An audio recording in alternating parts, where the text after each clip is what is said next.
so that you don't have to hold for so long. चालू करे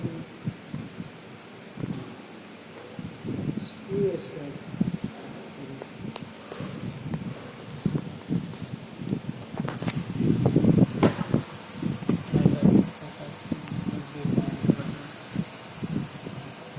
We are continuing reading Srila Prabhupada, Leelamrit, Chapter 3. Title: A very nice saintly person. Quote: There has not been, there will not be such benefactors of the highest merit as Chaitanya Mahaprabhu and his devotees have been. The offer of other benefits is only a deception. It is rather a great harm, whereas the benefit done by him and his followers is the truest and greatest eternal benefit. This benefit is not for one particular country causing mischief to another, but it benefits the whole universe. Srila Bhaktisiddhanta Saraswati. Abhay's friend Narendranath Malik was insistent. He wanted Abhay to see a sadhu from Mayapur. Naren and some of his friends had already met the sadhu at his nearby ashrama on Ultadanga Junction Road, and now they wanted Abhay's opinion. Everyone within their circle of friends considered Abhay the leader. So if Naren could tell the others that Abhay also had a high regard for the sadhu, then that would confirm their own estimations. Abhay was reluctant to go, but Naren pressed him. They stood talking amidst the passers-by on the crowded early evening street. As the traffic of horse-drawn donkeys, ox carts, and occasional auto taxis and motor buses moved noisily on the road, Naren put his hand firmly around his friend's arm.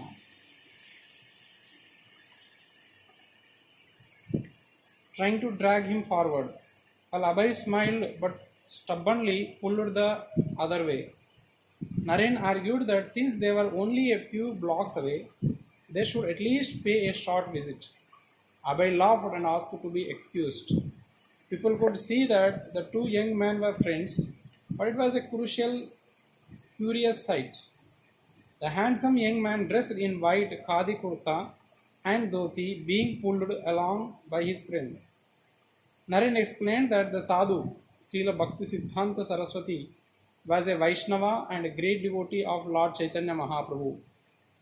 One of his disciples, a sannyasi, had visited the Malik house and had invited them to meet Srila Bhaktisiddhanta. A few of the Maliks had gone to see him and had been very much impressed. But Abhay remained skeptical. Oh, no, I know all these sadhus, he said. I am not going.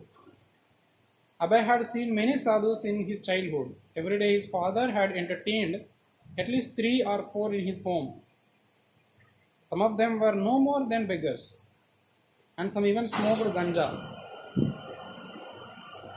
Gauramohan had been very liberal in following anyone who wore the saffron robes of a sannyasi to come, but did not mean that though a man was no more than a beggar or ganja smoker, he had to be considered saintly just because he dressed a sannyasi or was collecting funds in the name of building monastery or could influence people with his speech.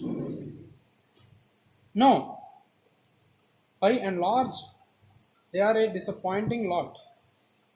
Abhay had even seen a man in his neighborhood who was a beggar by occupation.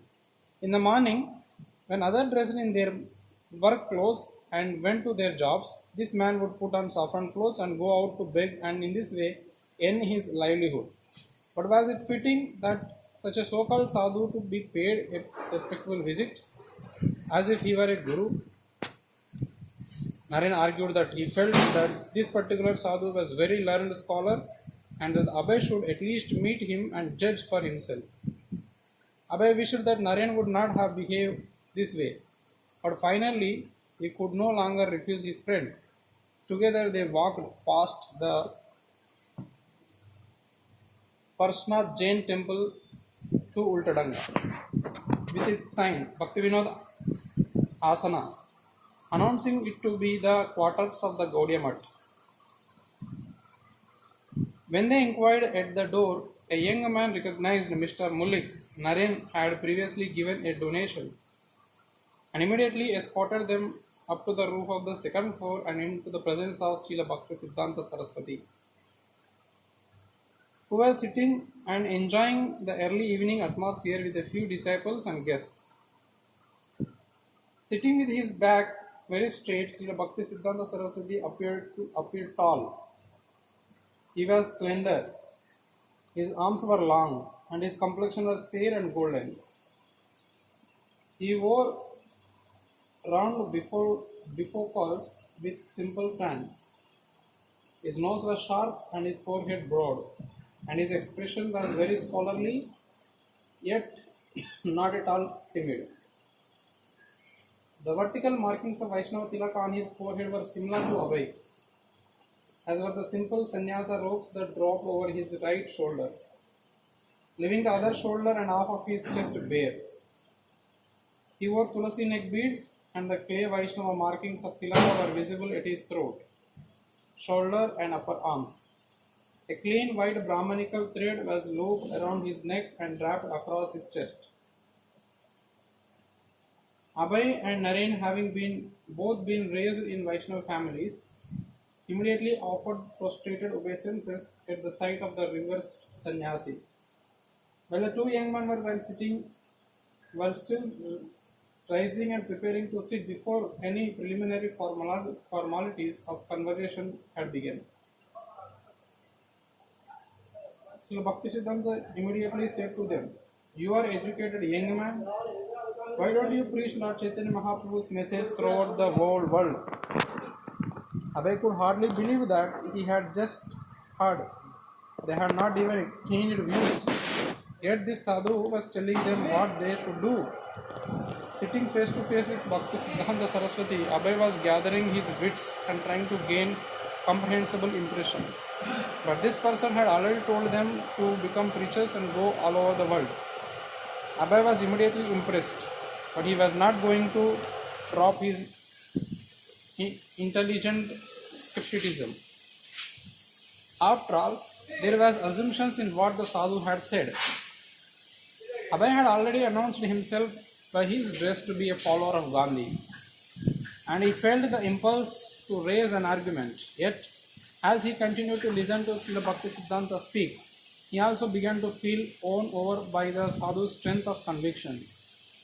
He could sense that the Srila Bhakti Siddhanta did not care for anything but Lord Chaitanya, and that this was what made him great. This way, why followers had gathered around him and why Abhay himself felt drawn, inspired, and humbled and wanted to hear more. But he felt obliged to make an argument, to test the truth. Drawn irresistibly into discussion, Abhay spoke up in answer to words Srila Bhakti Siddhanta had so tersely spoken in the first seconds of their meeting. Who will hear your Chaitanya's message? Abhay inquired. You are a dependent country. First, India must become independent. How can we spread Indian culture if we are under British rule? Abhay had not asked haughtily, just to be provocative, yet his question was clearly a challenge.